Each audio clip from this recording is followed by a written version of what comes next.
કે આ મામલો શું છે અને શું બાબત છે આપણે ગ્રાફિક્સના માધ્યમથી સમજવાનો પ્રયત્ન કરીએ। 10 દિવસનો હાઈવે ખખડધજ થઈ ગયો છે। હાઈવે ઓથોરિટીની ગંભીર બેદરકારી સામે આવી છે। હાઈવે ઓથોરિટીની ગંભીર બેદરકારી સામે આવી રહી છે। માત્ર 10 દિવસ પહેલા બનેલો બ્રિજ આ હાલતમાં, મોટા ખાડાઓ છતાં જવાબદાર અધિકારીઓ જાણે કે નિંદ્રામાં હોય તેમ લાગી રહ્યું છે। મોટા ખાડા પડી ગયા છે પરંતુ તંત્ર દ્વારા કોઈ કામગીરી કરાઈ નથી।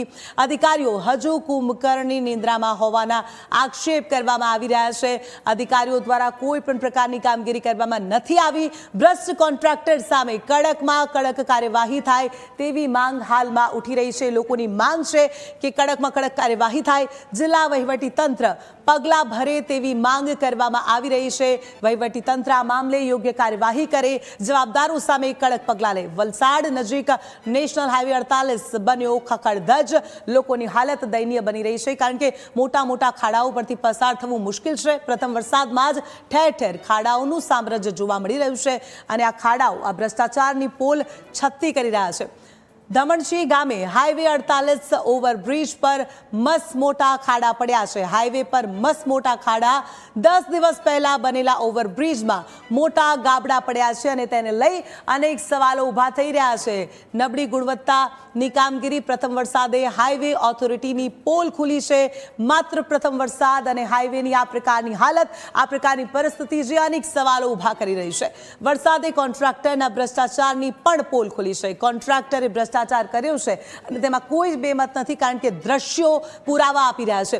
मोटा खाड़ाओना लीधे वाहन चालको भारे परेशान छे अने आज दृश्यो पण सामे आवी रह्या छे। आप जरा जुओ आ दृश्यो केवा प्रकारनी हालत छे आ हाईवेनी। कोण कहेशे के मात्र 10 दिवस पहला रस्तो बन्यो हतो। आ मस्त मोटा खाड़ाओ नजरे पड़ी रह्या छे अने एवुं नथी के वरसादनी सीजन पूरी थई गई, हजू तो शरूआत थई छे। हजू प्रथम वरसाद छे, सामान्य वरसाद छे अने आप जरा हालत जुओ आ रस्तानी। मस्त मोटा खाड़ाओ पड़ी गया छे, खाड़ाओमां पाणी भराई गया छे। एटली नबળી गुणवत्तानी कामगीरी थई छे। बीजी एक तस्वीर सामे आवी छे। आप जुओ के कपची पण बधी ज નીકળી અને બહાર દેખાઈ રહી છે। કેટલી નબળી ગુણવત્તા, નબળી કામગીરી કરવામાં આવી છે। તમામ જે વાહન ચાલકો પસાર થઈ રહ્યા છે તેમને પણ ખૂબ સમસ્યા આવી રહી છે, ખૂબ મુશ્કેલીનો સામનો કરવો પડી રહ્યો છે। શું પ્રજા જે ટેક્સના પૈસા ભરે છે એ આવા રોડ માટે ભરે છે તે એક મોટો સવાલ છે કારણ કે આટલા મોટા ખાડા પડી ગયા છે। વર્ષોથી બનેલો જો આ રોડ હોય તો આપણે સમજી શકીએ। આપ જુઓ કે વાહન ચાલકની ગાડીને નુકસાન થયું છે। આવા રોડ પરથી પસાર થતા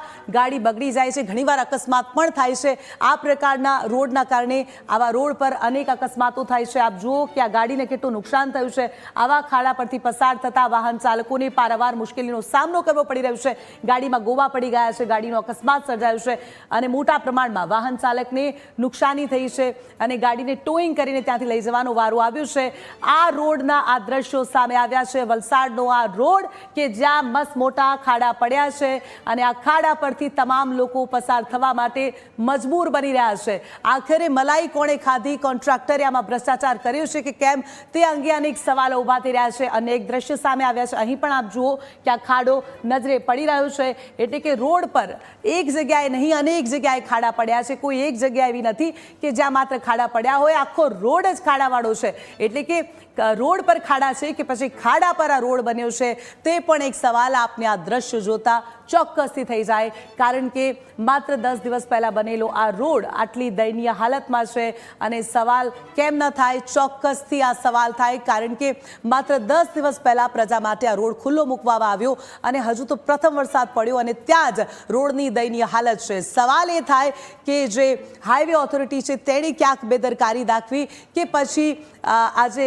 કોન્ટ્રાક્ટર છે તેની મિલીભગત છે, કોન્ટ્રાક્ટરે આમાં ભ્રષ્ટાચાર આચર્યો છે। સવાલો અનેક થાય। આશા રાખીએ છીએ કે તંત્ર આ મામલે યોગ્ય પગલાં લે, કડકમાં કડક પગલાં લે અને પ્રજાનો જે સવાલ છે, પ્રજાના પ્રશ્નો છે તે ન્યૂઝ કેપિટલ તંત્ર સુધી પહોંચાડશે। આ મામલે સવાલો પૂછીશું અને કેમ ના પૂછે કારણ કે પ્રજાના ટેક્સના પૈસે આ રોડ રસ્તા બનતા હોય છે તો પ્રજા આશા રાખે કે રોડ રસ્તા સારી ગુણવત્તાના બને। આ પ્રકારના નબળી ગુણવત્તાના રોડ બનાવવાનો કોઈ અર્થ નથી કે જે માત્ર 10 દિવસ પહેલા ખુલ્લો મૂકવામાં આવ્યો છે અને મસ્ત મોટા ત્યાં ખાડા પડી ગયા છે, ખાડા રાજ રોડ પર જોવા મળી રહ્યું છે।